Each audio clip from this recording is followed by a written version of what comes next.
নমস্কার বন্ধুরা, আজকের একটি নতুন টপিক নিয়ে আপনাদের সামনে হাজির। অবস্থার পরিবর্তন চ্যাপ্টার ক্লাস 9-এর 8-এর এবং 7-এর কিছু অংশ আছে যেটা ছেলেমেয়েদের বুঝতে খুব কষ্ট হয়। গলন থেকে বাষ্পীভবন, ঘনীভবন, কঠিনভবন, গলনাঙ্কের সংজ্ঞা, স্ফুটনাঙ্কের সংজ্ঞা, হিমাঙ্কের সংজ্ঞা এবং গলনের লিনতাপ, বাষ্পীভবনের লিনতাপ, ঘনীভবনের লিনতাপ, কঠিনভবনের লিনতাপ, অনেকগুলো সংজ্ঞা মনে রাখা খুবই টাফ। মাত্র 3 মিনিটে সারা জীবন মনে থাকবে এরকম একটা স্ট্রাকচার এবং ছকের মাধ্যমে আমি দেখানোর চেষ্টা করছি। প্লিজ আপনারা আপনাদের বাড়ির ছেলে মেয়েকে ফলো করান। যে সমস্ত স্টুডেন্ট তোমাদের উন্নতির জন্য আমি বারংবার বলছি, অতি সহজে, কোনো মুখস্থ নয়, খুব সহজে সারা জীবন মনে রাখা যাবে। আপনারা দেখতে থাকুন, আমি সরাসরি চলে যাচ্ছি ওই চ্যাপ্টারে। আমরা সরাসরি চ্যাপ্টারে চলে এলাম। তা প্রথমে একটা ছক করে নেবে। ছকটা অতি সাধারণ। পদার্থ 3টি অবস্থায় থাকে, সেটা হচ্ছে কঠিন, তরল এবং বাষ্প বা গ্যাসীয়। এবার একটা সুন্দর ছক দেখবে খুব সহজে। অবস্থার পরিবর্তনের যতগুলো সংজ্ঞা আছে 3 মিনিটে সারা জীবন সবগুলো মনে রাখা যাবে। এখানে কঠিন থেকে তরলের দিকে তীর চিহ্ন দিয়ে দেবে, উপরে লিখে দেবে তাপ প্রয়োগ, এর নাম হচ্ছে গলন। আমি সংজ্ঞাগুলো পরে বলছি, আগে স্ট্রাকচারটা করে নেই। তরল থেকে আবার একটি তীর চিহ্ন বাষ্প বা গ্যাসীয় দিকে দিয়ে দেবে, দিয়ে এখানেও লিখে দিতে হবে তাপ প্রয়োগ। এখানে এটা লিখে দেবে বাষ্পীভবন। বাষ্পীভবন। আবার বাষ্প থেকে ঠিক একটা তীর চিহ্ন তরলের দিকে দিয়ে দেবে, এটা হচ্ছে তাপ নিষ্কাশন হবে। তাপ নিষ্কাশন, এটা হবে ঘনীভবন। আবার তরল থেকে একটা তীর চিহ্ন কঠিনের দিকে দিয়ে দেবে, এটাও হবে তাপ নিষ্কাশন। এটা হবে কঠিনীভবন। কঠিনীভবন। এবার দেখো, এখানে গলন, বাষ্পীভবন, ঘনীভবন এবং কঠিনভবন, এই 4টি সংজ্ঞা একটাতে 4টি হয়ে যাবে। একটি সংজ্ঞা জানলে 4টি হয়ে যাবে। যেমন আমি প্রথমে বলি গলন কাকে বলে। এখানে না দেখেও বলা যাবে, দেখো, কঠিন পদার্থকে তাপ প্রয়োগ করে তরলে পরিণত করাকে গলন বলে। মানে এই 6টি সংজ্ঞা বলে দিচ্ছে, কঠিন পদার্থকে তাপ প্রয়োগ করে তরলে পরিণত করাকে গলন বলে। তবে তার আগে যে নির্দিষ্ট উষ্ণতায় কথাটি বললে খুব ভালো হয়। তাহলে এখানে কি হলো, কঠিন পদার্থকে তাপ প্রয়োগ করে, মানে মুখস্থ করবে না, এই তো কঠিনকে তাপ প্রয়োগ করে তরলে পরিণত করা। কঠিন পদার্থকে তাপ প্রয়োগ করে তরল পদার্থে বা তরলে পরিণত করাকে গলন বলে। গলন বলে। এবার ঠিক বাষ্পীভবন, এটা মুখস্থ করার দরকার নেই। একইভাবে তরল পদার্থকে তাপ প্রয়োগ করে বাষ্পে পরিণত করাকে বাষ্পীভবন বলে। ঘনীভবন কাকে বলে? বাষ্পীয় বা গ্যাসীয় পদার্থকে তাপ নিষ্কাশন করে তরলে পরিণত করাকে ঘনীভবন বলে। আবার তরল পদার্থকে তাপ নিষ্কাশন করে কঠিনে পরিণত করাকে কঠিনভবন বলে। তাহলে দেখো, একটি গলন কাকে বলে মনে রাখতে পারলে গলনও হবে, বাষ্পীভবনও হবে, ঘনীভবনও হবে এবং কঠিনভবন হবে। 4টি সংজ্ঞা হয়ে গেল। আবার দেখো, গলন থেকে আসবে গলনাঙ্ক, বাষ্পীভবন থেকে আসবে স্ফুটনাঙ্ক এবং কঠিনীভবন থেকে আসবে হিমাঙ্ক। এর 3টে সংজ্ঞা, আবার একটা সংজ্ঞা জানলে ভালো করে 3টে হয়ে যাবে। যেমন আমি প্রথমে বলি গলনাঙ্ক।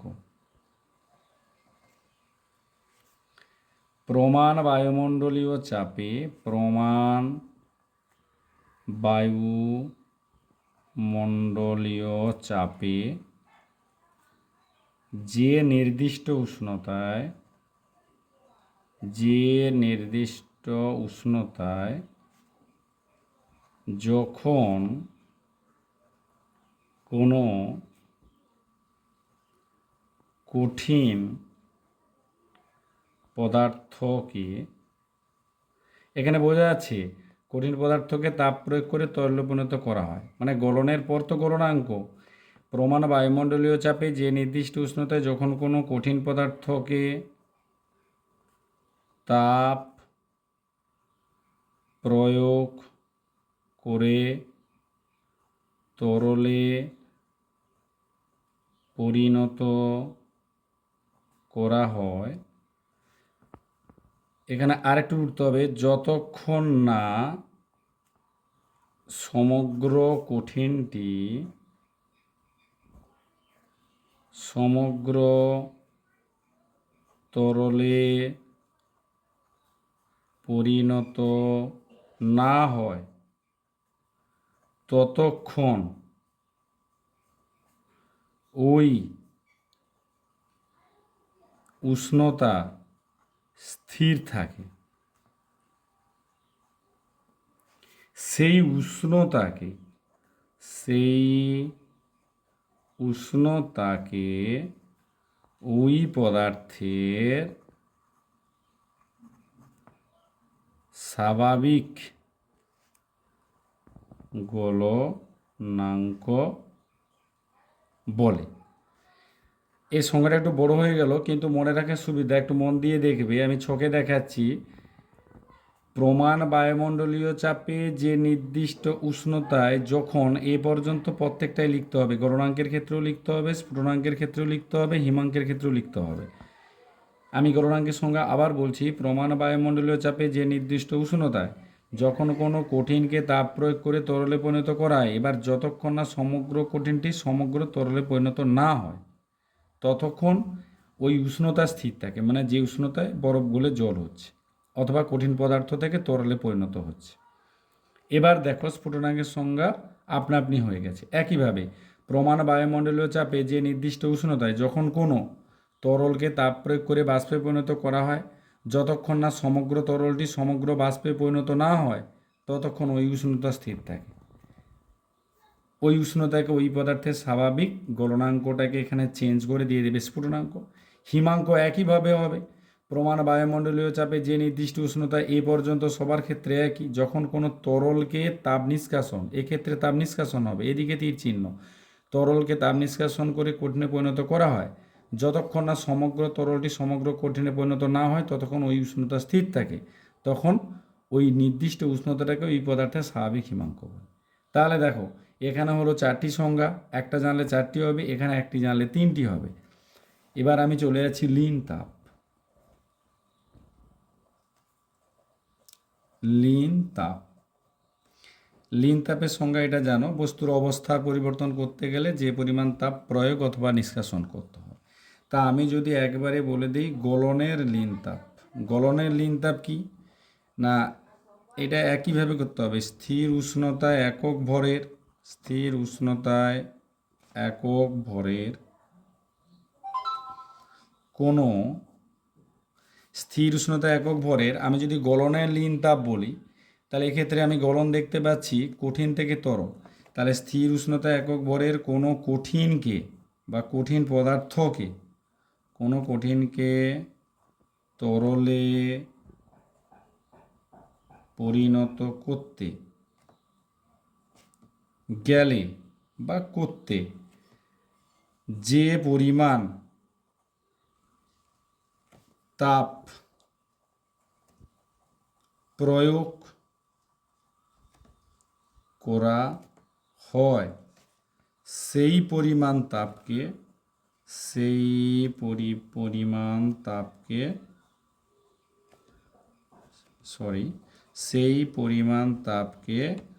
ওই পদার্থের গলনের লীন তাপ বলে।